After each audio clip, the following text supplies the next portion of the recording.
તૈયારી છે એટલે ડિસેમ્બરમાં કામ ચાલુ થઈ જશે. એ રોડ સાહેબ ખરાબ છે. આપણો ભારત બીજ બંધ થયો ને તો બધા ટ્રાફિક આપણે એને જ સપોર્ટનો આપણા રોડ ઉપર આવે છે. એ રોડ મંજૂર થઈ ગયો, ટેન્ડરે ખુલી ગયું છે.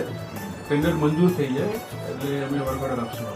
અરે મારા ભાઈ, હવે દિવાળી જતી રહી, કયો મહિનો? નવેમ્બર પૂરો થઈ ગયો. તમે કમસે કમ પેચ વર્ક તો કરો. એક એક ગામમાં હું ફરું છું, મેં કઈ એમને નહીં વાત કરતો. તે દિવસે છે ને ત્યાં પેલી નસવાડી થી ઉપરના ગામડાઓમાં રાત્રિ મિટિંગો માટે કઈ એટલા ખરાબ. તમે યાર આટલી બધી પ્રજા અહીંથી ટેક્સ ભરે છે, આટલી બધી રેતી રોયલ્ટી ભરે છે, બરાબર શું ચાલે છે અહીંયા? બસ મનમાની ચાલે છે અધિકારી. 40 કિલોમીટર 10 દિવસમાં સાહેબ આખું નવું ચાલુ કરવું છે. અરે નવું ચાલુ કરો એના પેલા પેચવર્ક તો કરાવો. નવું કરશો, અમને ખબર છે ક્યારે ચાલુ કરવું નવું. આ ચોમાસું પૂરું થયું કેટલો સમય થઈ ગયો તે મને કહો. આવું થોડું ચાલતું હોય યાર. બધી મનમાની. અહીંયા વડાપ્રધાન આવવાના હોય, મુખ્યમંત્રી આવવાના હોય, રાતોરાત બધું થઈ જાય ને લોકો માટે તમે ના કરો તો કઈ રીતનું ચાલે યાર? એટલે માત્ર પ્રજાના પૈસા, ટેક્સના પૈસા માત્ર તાઇફાવ નથી કરવાના. રથયાત્રા ને વિકાસ મહોત્સવ ને અમૃત મહોત્સવ ને ગૌરવ યાત્રા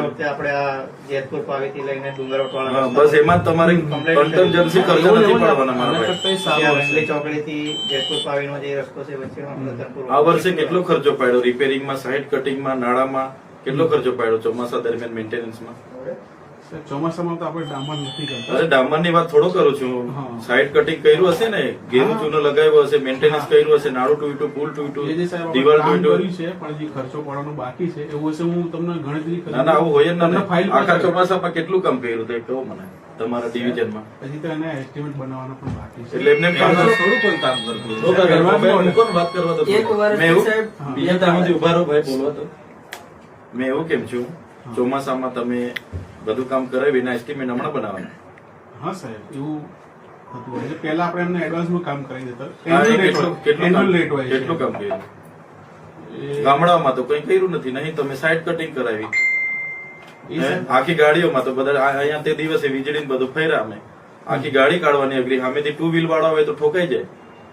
તમે જે રસ્તા પર હશે કદાચ મારા નહીં હોય. અરે જે ના હોય તને વિભાગ તો તમારો છે ને, તમારે સંકલન કરી લેવાનું. હમણાં બી આ ગામડાઓમાંથી જ અમે આવ્યા છે.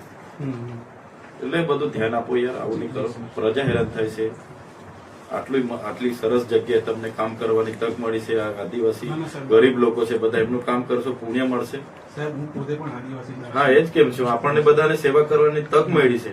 તમને આટલી બધી તમારા અંડરમાં સત્તા છે, એનો ઉપયોગ કરીને આપણા લોકોની સેવા કરો ને. શું વાંધો છે? હા, એ પેલા મોડાસા વડાભાઈ આવ્યા હતા તે રજૂઆત કરવા. હા, એમનું નિરાકરણ લાવો કરવાનું કામગીરી ચાલુ કરું છું. બહુ હેરાન થાય છે.